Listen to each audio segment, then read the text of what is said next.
Жумагүл Барктабасовадан чырк этме. Мазарым атам салып апам туткан.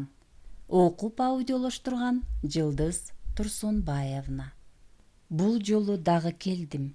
Келмейин кете албас элем чындап. Мазарым атам салып апам туткан. Балалык өткөн үйүм бакыт каткан. Башкалар үй деп айтпас сени көрүп.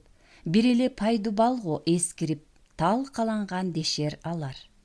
Качандыр 10 баланы бап эстеген ак өргө экениңди бир нече жылдар өтсө, бөбөктөр бизден кийин билбей калар.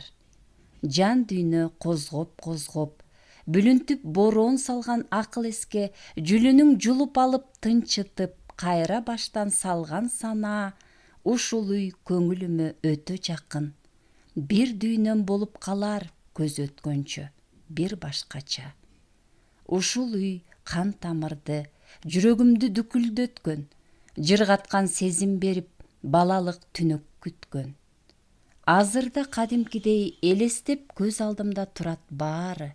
Кичине терезелер, гүлгө толгон, таптаза короо жайлар, жөп жөнөкөй, тыкан үй, чакан чарба үйдүн жаны.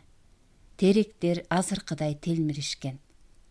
Мазарым, бүгүн кандай өзгөчөсүң? Ак кийип алыпсың го, бир башкача. Гүлдөрүң көрүп көзүм тоёр эле, апамдын жоолугундай өтө эле кооз. Мен бүгүн көрүп сени эстеп кеттим. Апамдын ак кепинге оролгон аппак жүзүн. Атакем коюлган түн, кары калың, асманы боз.